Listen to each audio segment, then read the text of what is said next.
एक गांव में कथा हुई, ऐसे ही समिति वालों ने कथा सुनाई।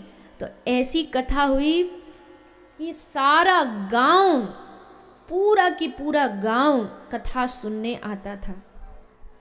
कई जगह ऐसा होता, हमारे साथ भी होता है, कई ऐसे गांव में कथा होती है, घर घर में ताला लग जाता है। कई लोग बोलते हैं कोई पीछे से चोर भी आ जाए ना गांव में तो पता नहीं चलेगा किसके घर, क्योंकि सब कथा में बैठे हैं। तो सारा गांव कथा में आता था, पूरा गांव।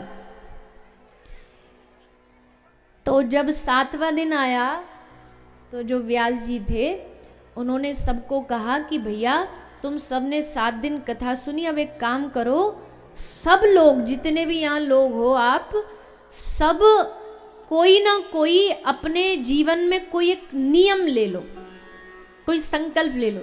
या तो कुछ अच्छा करने का कि हम आज से 1 माला शुरू करेंगे, किसी को है कि हमें मांस मदिरा छोड़नी है वो ले लो, किसी को हमें तामसिक भोजन प्याज लहसुन छोड़ना वो छोड़ दो, किसी को है कि हम रोज हर वर्ष परिक्रमा जाएंगे ब्रज में वो ले, जिसकी जो इच्छा, पर लेना जरूर है। सबको जो संकल्प लेना, तो सब ने ले लिया। बस गांव में एक गांव के सेठ जी थे, उनको थोड़ा कथा में कोई रुचि नहीं थी, ज़्यादा उनका मन नहीं था, तो वो आते नहीं थे। तो पंडित जी ने पूछा कि सबरे गांव ने संकल्प लिया ना? बोला हाँ महाराज जी, एक सेठ जी रह रहे, बोलो उनको ही बुलाओ, वो भी लेंगे। तो सेठ जी को बुला लाए। अब सेठ जी से कहा सेठ जी आप भी संकल्प लो। सेठ जी बोले हम क्या संकल्प लें, हम कथा वथा में आए नहीं तो क्या संकल्प लेंगे। बोले कुछ भी लो आप, देखो परंपरा मत तोड़ो गांव की, जब सब लोगों ने लिया तो आप भी ले लो, कुछ तो लेना पड़ेगा। तो सेठ जी ने अपने सर से बोझ टालने के लिए क्या संकल्प ले लिया। बोले हमारे घर के सामने कुम्हार रहता, हम संकल्प लेते हैं रोज उसका मुख का दर्शन करके उसके बाद ही खाना खाएंगे, रोज उसका मुंह देखेंगे और उसके बाद खाना खाएंगे।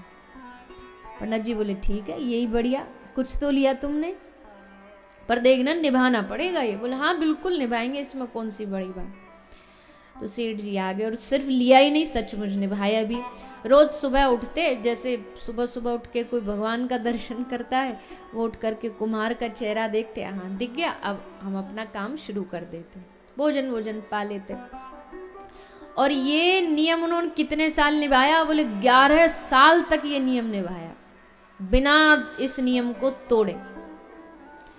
पर एक दिन जब सुबह सुबह सेठ जी उठे, झांक के देखा तो कुम्हार दिखा नहीं। 1 घंटा इंतज़ार किया, दिखा नहीं। 2 घंटा इंतज़ार किया, दिखा नहीं। 10 बज गए, 11 बज गए। अब सेठ जी को लगा कि ये तो आज दिख नहीं रहा। तो सेठानी से पूछा कि कुम्हारन से पूछा कि तेरा पति कहाँ है? तो बोली कि वो आज शहर गए थे, हो सकता आने में थोड़ा लेट हो गए, इसलिए वहीं से सीधा माटी लेने के लिए पहाड़ पे चले गए होंगे। अब वो पहाड़ पे गया माटी लेने। अच्छा, तो सेठ जी ने सोचा चलो वहां जाके देखेंगे, मुंह तो देखेंगे, नियम ले रखा है। तो सेठ जी गए। अब वो जब कुम्हार ऊपर पहाड़ पे माटी खोद रहा था, तो माटी खोदते खोदते उसको माटी के भीतर एक घड़े में सोने का खजाना मिल गया। उस घड़ा में सोना भरा है, चांदी भरी है, सब कुछ माल घड़ा में भरा हुआ है। अब जैसे कुमार ने देखा तो उसका तो एकदम दिन ही बन गया, खुश हो गया, अरे वाह वाह आज तो जीवन बदल गया मेरा, खुश हो गया। सोच रहा कहीं कोई देख तो नहीं रहा, देख लूं पहले ध्यान से, कोई आस पास लेफ्ट राइट आगे पीछे कोई नहीं देख रहा। उसने झांक करके नीचे देखा तो सेठ जी नीचे खड़े थे। सेठ जी ने जैसे कुमार को देखा तो कुमार को देख करके सेठ जी क्या बोले, देख लिया देख लिया देख लिया। और उन्होंने तो कहा मुंह देख लिया कि हमारा संकल्प पूरा हो गया, हमने मुंह देख लिया। और कुमार सोचे कि इसने सोना देख लिया। तो कुमार बोला अरे सेठ जी इधर आओ। तो सेठ जी गए, बोले देखो देख लिया आपने? तो सेठ जी बोले हाँ देख लिया। अरे अब चलो देख लिया तो क्या कर सकते, पर किसी को कहना नहीं, किसी को आप बोलना नहीं, उसके बदले आप नहीं बोलोगे तो ये 50-50 आधा आधा बांट लेंगे, आधा आपका आधा मेरा।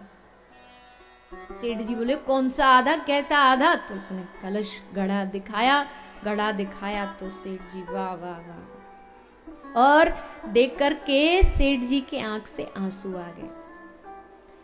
कुमार बोला अरे सेठ जी काय को रो रहे हो, 50 कम लग रहा क्या, चलो 60 आप रख लो, 40 हमें दे दो, पर रो मत।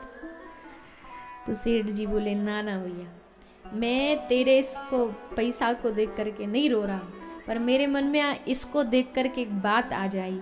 क्या? बोले सत्संग सुन के मैंने एक नियम लिया, वो जो कोई नियम भी नहीं था, ये कोई नियम है कि मुंह देखना कुमार का, पर बस ऐसे ही टालने के लिए मैंने ले लिया कि चलो महात्मा जी का ये सर से बोझ उतर जाए। गांव वाले पीछे पड़े थे तो मैं बोला ये कर लेते, लो। उसको टालने के लिए मैं तेरा रोज मुंह देखता था, और तेरा रोज मुंह देखने से मुझे इतना धन मिल गया। सोच अगर मैंने रोज उठ करके भगवान का मुख देखने का नियम लिया होता तो आज मेरा पूरा जीवन बदल जाता, आज मुझे वो खजाना मिल जाता जिसके सामने खजाना तो कुछ भी नहीं है।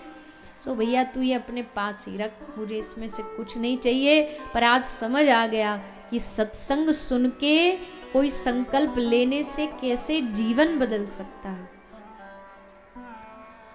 तो कहानी का मतलब, इस दृष्टांत का मतलब बस इतना ही है कि आज यहां से जब उठो, इतनी सारी संख्या में आप सब पधारे हो, तो यहां से खाली हाथ नहीं उठना है किसी को भी।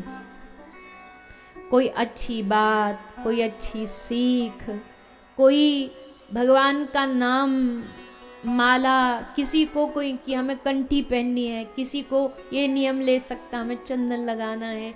जो आपको पसंद आए, जो आपको रुचि कराए, वो नियम आपको आज यहाँ से लेकर के जाना है। और सब नियमों से भी बड़ा एक नियम जिसके आगे सब नियम फीके हैं, वो क्या है? आप कुछ ना भी कर पाओ, चलो मान लिया आप कुछ छोड़ नहीं पा रहे हो, आप कुछ कर नहीं पा रहे हो, तो एक काम जरूर करिएगा। क्या? बोले नित्य कथा सुनने के बाद आपको भगवान नाम की, महामंत्र की, हरे कृष्ण महामंत्र की रोज कम से कम एक माला नित्य आपको भगवान के नाम की करनी है। और उसके अलावा भी आपको जब याद आ जाए, चलते फिरते, सो रहे, नींद नहीं आ रही, बहुत से अब नींद नहीं आ रही तो क्या करें, दिमाग चलता रहता है 120 की स्पीड से, यहाँ वहाँ घूमता रहता है, तो उस समय भी जीभ तो खाली होती है, नींद नहीं आ रही तो क्या कर रहे, उस समय मन मन में अपनी जिह्वा से महामंत्र का जाप करते रहिए। महामंत्र समझते ना? कौन सा है महामंत्र बताइए,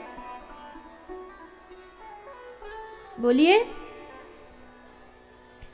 हरे कृष्ण कृष्ण कृष्ण हरे हरे, हरे राम राम राम हरे हरे। इसको महामंत्र कहते हैं, जो श्री चैतन्य महाप्रभु ने दिया है, महाप्रभु की देन है हरे कृष्ण महामंत्र।